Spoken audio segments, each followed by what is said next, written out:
नमस्कार दोस्तों, स्वागत है मेरे यूट्यूब चैनल कुमार हिंदी कहानियाँ में। दोस्तों, आज हम सुनेंगे कहानी अभिमान। दोस्तों, कहानी का पूरा आनंद लेने के लिए वीडियो को अंत तक जरूर देखें। तो चलिए कहानी शुरू करते हैं। सुहाग सेज पर बैठी माधवी आंखों में आनंद को समाये हुए आज अतीत की गलियों में खो गई थी। उसे एक एक कर सब कुछ याद आ रहा था। बचपन से लेकर 9वीं क्लास तक स्कूल में हमेशा फर्स्ट आने वाली माधवी बोर्ड परीक्षा में दूसरे स्थान पर कैसे आ गई। उसने वापस क्रॉस लिस्ट चेक किया। सारे बच्चे उससे ही पूछ रहे थे कि आनंद कौन है, वो फर्स्ट और तुम सेकंड कैसे आ गई। गुस्से में माधवी का गोरा चेहरा लाल पड़ गया था। बनारस के जाने माने उद्योगपति की इकलौती बेटी माधवी रूप गुण में अद्वितीय थी। उसने कभी हार नहीं मानी थी। तभी हॉस्टल से आता हुआ एक साधारण सा लड़का अपना रिजल्ट देखकर वापस हॉस्टल की तरफ जाने लगा। सभी ऑफिस स्टाफ और शिक्षकगण बधाइयाँ देने लगे। तब सबने जाना कि यही स्कूल टॉपर आनंद कुमार है, जिसने 98.3% मार्क्स लाकर स्कूल ही नहीं बल्कि पूरे डिस्ट्रिक्ट में टॉप किया है। उसकी ओर हिकारत से देखती माधवी के गुस्से का ठिकाना ना था। 2-4 मार्क्स ज़्यादा आ गए तो क्या हुआ, नेक्स्ट टाइम मैं इसे देख लूँगी। हार मानना माधवी का स्वभाव ना था और जीतने की आदत आनंद को न थी। बनारस के नज़दीक के ही एक गांव चंदौली के एक साधारण परिवार से आया हुआ एक साधारण लड़का था। ना रूप में ना लिबास में कहीं से वह किसी का ध्यान अपनी ओर आकृष्ट करने योग्य नहीं था। उसके गांव के एक शिक्षक ने, जो कि उसके पिता के मित्र भी थे, छात्रवृत्ति के साथ उसे पढ़ने की सुविधा मुहैया कराई थी। इंटर बोर्ड परीक्षाओं का भी वही हाल रहा। आनंद प्रथम व माधवी द्वितीय। स्कूल तो इंटर तक ही था, यहाँ से सब अलग निकल गए। माधवी ने यूनिवर्सिटी से बीकॉम और एमबीए किया। उसे पिता का व्यवसाय जो संभालना था। कुछ 9 वर्ष निकल गए थे। माधवी अब पिता के साथ उनके पूरे काम संभालने लगी थी। एक दिन पिताजी ऑफिस में बात करते हुए चक्कर खाकर गिर पड़े। वह तुरंत ही पिता को लेकर हॉस्पिटल भागी। बाहर बोर्ड था, Anand Kumar MBBS MD DNB। डिग्रियां तो अच्छी हैं, यह पिताजी का सही इलाज कर सकेगा, यह सोचकर केबिन में घुसी। वहां अपने पुराने प्रतिद्वंदी आनंद को देखते ही वापस लौटने को हुई कि उसने उसे रोक लिया। रुको माधवी, मुझे मरीज को देखने दो। एक डॉक्टर होने के नाते इलाज करना मेरा फर्ज है। मन मारकर ही उसने दिखाया। पर पिताजी का स्वास्थ्य सुधरने लगा था। उन्हें काम का एक्स्ट्रा प्रेशर लेने से मना किया गया था और कंप्लीट हेल्थ चेकअप की सलाह दी गई थी। माधवी पर अब सारी जिम्मेदारियां आ गई थी। रूप और तेज तो पहले से ही था, अब गंभीरता ने उसकी सुंदरता में अजब सा ठहराव ला दिया था। उसके इस अद्भुत रूप की तुलना जाह्नवी से की जा सकती है, जो कि गोमुख से निकली एक चंचल बालिका, हरिद्वार में इठलाती किशोरी और बनारस में आकर एक गंभीर नारी के रूप में सबके दुख दर्दों को दूर करने वाली पवित्र पालनहार सी दिख रही थी। पिताजी के रिपोर्ट्स दिखाने उसे फिर से आनंद से मिलना होगा।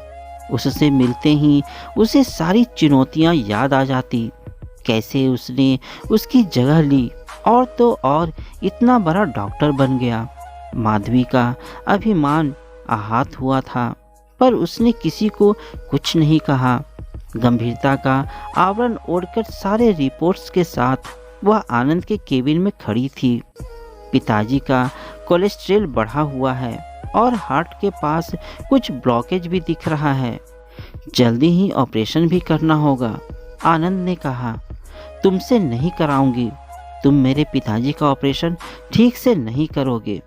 पहली बात, मैं कोई सर्जन नहीं जो उनका ऑपरेशन करूं। दूसरी बात, बचपना और गुस्सा छोड़ दो। इतना गुरूर जो सर पर लेकर घूमती हो ना, अब हम टीनेजर्स नहीं। Be mature. किस हक से बकवास किए जा रहा है? कुछ भी हो जाए, मेरे पापा का इलाज इस हॉस्पिटल में नहीं होगा।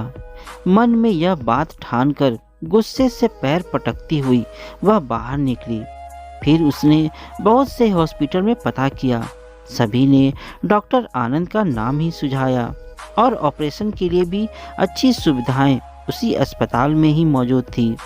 फिर से वह हरा रहा है और मैं हार रही हूँ। मैं अभिमान दिखाती रही, उसने अपने स्वाभिमान की रक्षा की। जाने किस मिट्टी का बना है कि बुरा नहीं मानता। खैर, सबके सलाह मानकर उसी हॉस्पिटल में जाना होगा, ये सोचकर माधवी सो गई।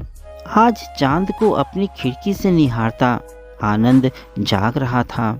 माधवी को वह 9वीं कक्षा से जानता था। उसे पता था कि इतनी सुंदर और बड़े कुल की कन्या के ख्वाबों पर उसका कोई इख्तियार नहीं, पर जाने क्यों बात बात पर उसका तुनकना वह भूल नहीं पा रहा था। कल की सुबह कितनी खूबसूरत होने वाली है। माधवी उसके अस्पताल में अगले 3 दिनों तक रहने वाली है। ये सब सोचकर उसके आंखों की नींद और दिल का चैन उड़ गया था। नियत समय पर माधवी अपने पिता के साथ अस्पताल आ गई थी। प्री ऑपरेशनल चेकअप्स चल रहे थे। आनंद 2 राउंड लगा चुका था। आज माधवी ने ना तो उसे नीचा दिखाया और ना तुनकी, पर आनंद तो उसकी उन्हीं अदाओं का दीवाना था। 2 कप कॉफ़ी के साथ माधवी के पास आकर बैठ गया। ये औपचारिकता क्यों? तुमने डांटा नहीं आज, तो मुझे लगा कि तुम्हें याद दिला दूं। तुम्हारा गुस्ताख क्लासमेट तुम्हारी डांट खाने के लिए हाजिर है।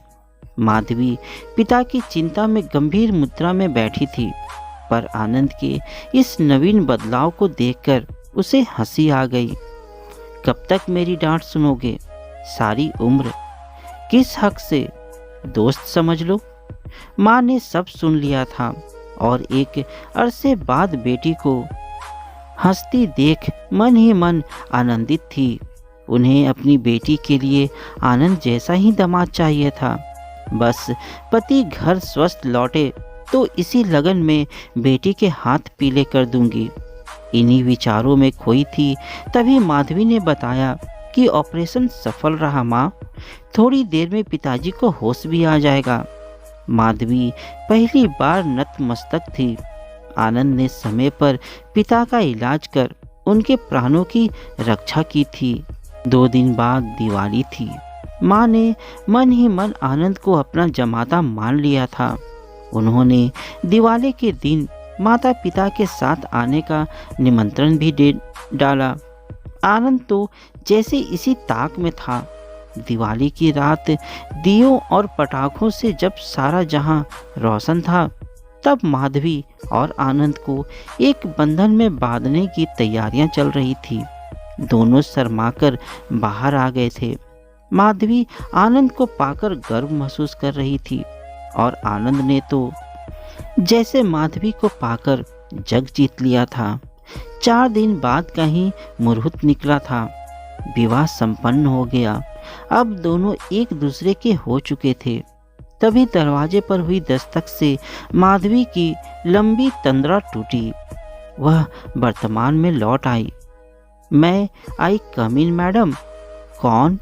ख्यालों में खोई माधवी चौंकी। तुम्हारा पति। आनंद दुस्साहसी प्रेमी के समान उसकी तरफ खींचा आ रहा था। उसकी मादक अदा पर माधवी मुस्कुराने लगी। पति ने साधिकार घूंघट उठाना चाहा तो माधवी ने अपने हाथ आगे किए। पहले मुंह दिखाई निकालिए जनाब। प्रिय, मैं मुंह दिखाई में तुम्हें तुम्हारा अभिमान देता हूँ। तुम जिस मान सम्मान के साथ मुझसे झगड़ती रही, बस वैसी ही बने रहो। एक स्वाभिमानी और ओजमयी माधवी। तुम बोलोगी और मैं सुनूंगा। मैं यानी वही गंवार आनंद और तुम यानी वही टॉपर माधवी। मुंह दिखाई में अपना आत्मसम्मान वापस पाकर स्वयं ही साथी की बाहों में समा गई। आनंद की इन बातों की गहराई ने माधवी को खामोश कर दिया था। इतने सुंदर व सुलझे विचारों वाले सहचर को पाकर धन्य महसूस कर रही थी। उसकी हार उसे इतना खूबसूरत उपहार देगी ये सोचा ना था। वह हार कर भी जीत गई थी। तो दोस्तों, आज की कहानी में बस इतना ही। तो दोस्तों, आपको यह कहानी कैसी लगी मुझे कमेंट में ज़रूर बताइएगा। चैनल में नए हो तो चैनल को सब्सक्राइब और वीडियो को एक लाइक ज़रूर दीजिएगा। तो मिलते हैं अपनी अगली कहानी में, तब तक के लिए धन्यवाद।